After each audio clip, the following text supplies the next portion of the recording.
Bismillahirrahmanirrahim. Assalamualaikum warahmatullahi wabarakatuh. Nama saya Alta Ibrahim Ismail dengan NPM 2417053003. Sini saya akan membuat soal tentang DFA, apa NFA ke DFA. Nah, sebelum saya membuat soal, saya akan sedikit menjelaskan dan saya akan mengenal lebih dekat apa itu DFA dan NFA. Dalam dunia ilmu komputer, terutama dalam teori komputasi, kita sering mendengar istilah finite automata atau automata hingga. Nah, di dalam keluarga automata ini ada dua jenis yang paling populer atau yang sering dibahas, yaitu deterministic finite automaton atau disebut DFA dan non-deterministic finite automaton atau yang disebut dengan NFA. Keduanya itu adalah model matematika yang digunakan untuk mengenali pola dalam string atau urutan simbol. Meskipun terdengar rumit, konsep dasar di balik DFA dan NFA sebenarnya cukup sederhana dan sangat berguna berbagai aplikasi, mulai dari text processing, komputer hingga desain hardware. Nah, di sini ada contoh cara mengubah NFA menjadi DFA. Sederhananya, DFA dan NFA adalah mesin abstrak yang membuat input berupa simbol-simbol secara berurutan dan memutuskan apakah input tersebut diterima atau ditolak berdasarkan aturan transisi yang telah ditentukan. Kita bayangin seperti robot kecil yang diprogram untuk mengenali pola tertentu. Robot ini bergerak dari satu stage ke stage lain berdasarkan input yang dibacanya. Dan pada akhirnya robot ini akan berhenti di stage tertentu dan kita tidak tahu apakah input yang diberikan cocok dengan pola yang diprogram atau tidak. Dan di sini ada penjelasan sedikit tentang apa itu DFA. Deterministic finite automaton atau yang disebut dengan DFA adalah jenis automata hingga yang memiliki sifat deterministic. Apa maksudnya deterministic? Artinya untuk setiap stage dan setiap simbol input selalu ada tepat satu transisi yang tidak mungkin. Tidak ada keraguan atau pilihan ganda. Mesin DFA akan selalu tahu kemana harus berpindah stage selanjutnya ketika menerima simbol input. Nah, berikut adalah karakteristik utama dari DFA tersebut. Yang pertama ada deterministic. Yang kedua ada transisi tunggal, ketiga ada tidak ada transisi atau disebut epsilon, keempat itu mudah diprediksi, dan kelima itu implementasi langsung. Contoh sederhananya, misalnya kita ingin membuat DFA menerima string biner yang mengandung angka 1 ganda berurutan. Kita bisa merancang DFA seperti ini. Pertama, stage A, stage awal belum menemukan 1. Stage B baru saja membaca 1 pertama dari kemungkinan 1 ganda. Stage C, achieve stage, sudah menemukan 1 ganda. Transisinya dari stage A. Jika kita membacanya 0, tetap di stage A. Jika kita membacanya 1, itu akan pindah ke stage B. Nah, dari stage B kita membacanya 0 kembali ke stage A. Jika kita membacanya 1, maka akan pindah ke stage C. Nah, kalau dari stage C, jika kita baca 0, tetap di stage C. Jika kita membaca 1, tetap di stage C. Contoh dalam ini, stage C adalah achieve stage. Jika DFA berakhir di C setelah membaca seluruh string input, maka string tersebut diterima. Jika berakhir di stage lain, di A atau di B, maka string ditolak.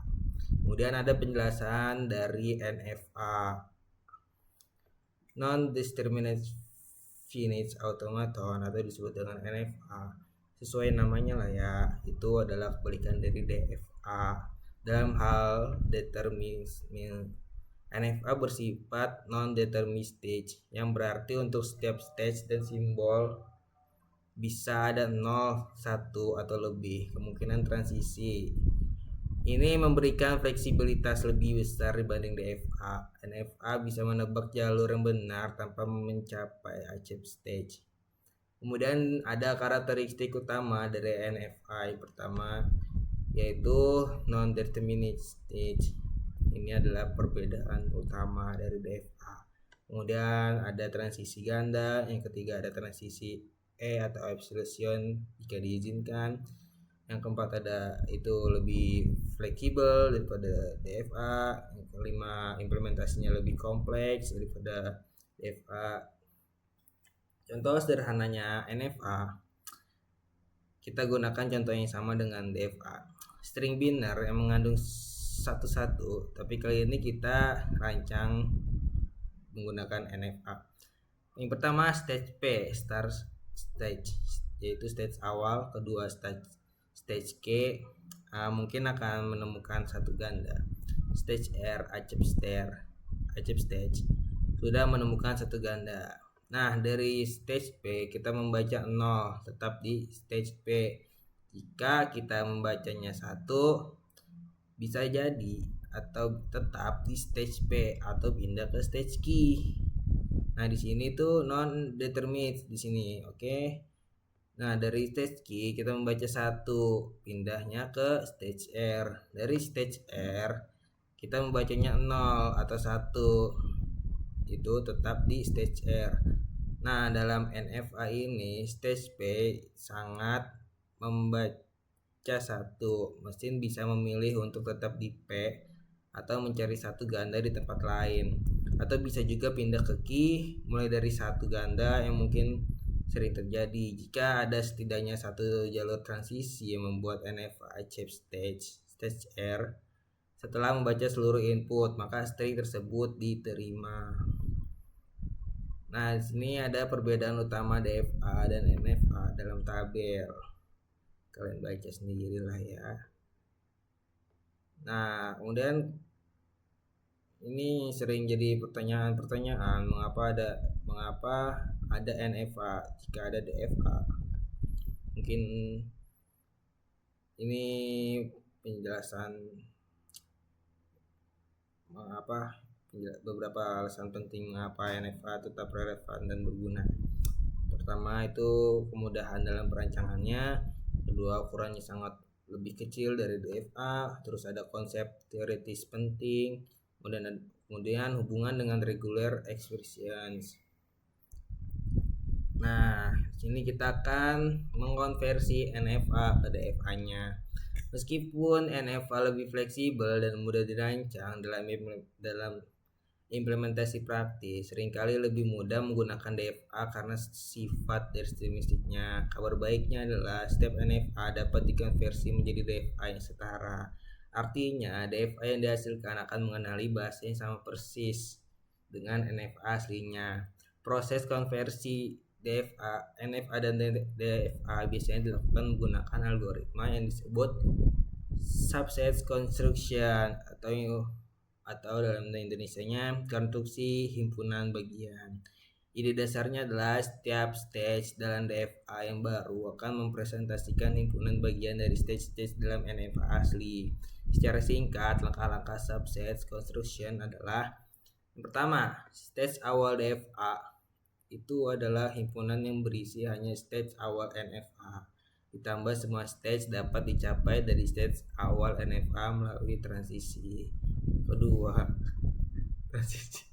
transisi DFA untuk setiap stage DFA yang merupakan himpunan stage NFA, dan setiap simbol input hitung himpunan stage NFA. Selanjutnya, kita dapat dari semua stage dalam himpunan dapat saat ini melalui transisi simbol input, dan kemudian ambil closure dari himpunan tersebut. Himpunan stage NFA hasil closure ini akan menjadi stage DFA berikutnya.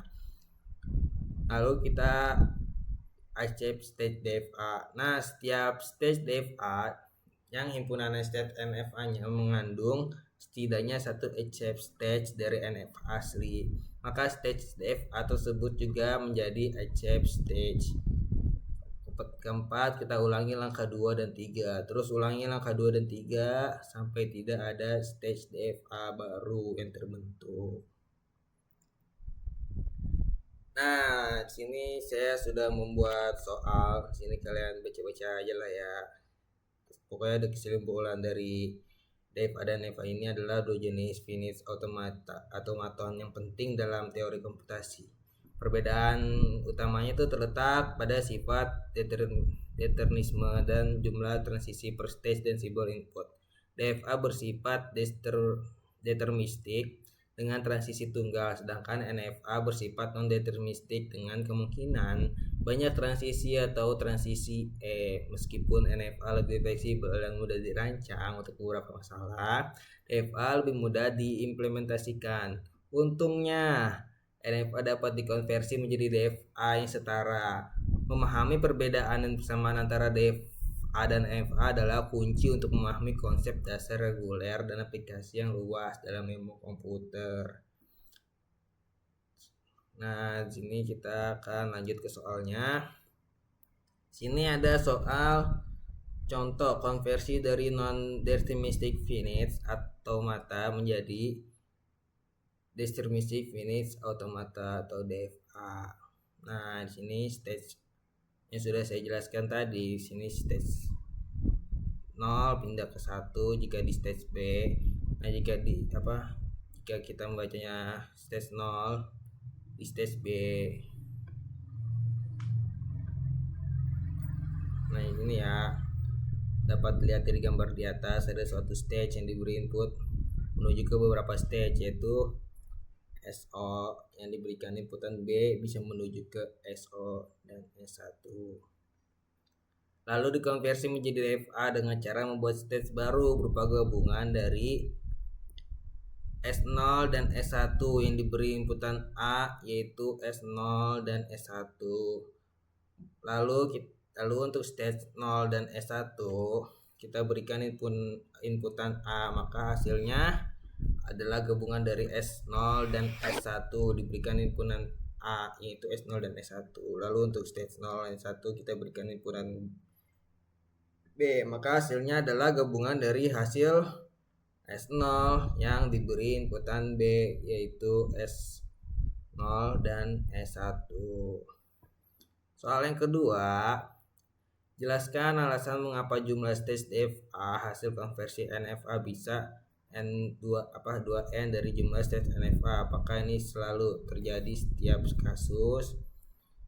Jawabannya karena setiap stage DFA adalah himpunan subset dari stage NFA.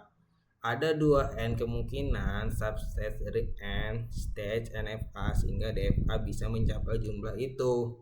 Namun, ini tidak selalu terjadi. Biasanya hanya sebagian subset yang benar-benar muncul karena tidak semua kombinasi stage dapat dihasilkan dari transisi NFA.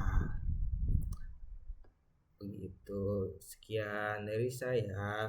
Semoga penjelasan yang gong ini dapat bermanfaat.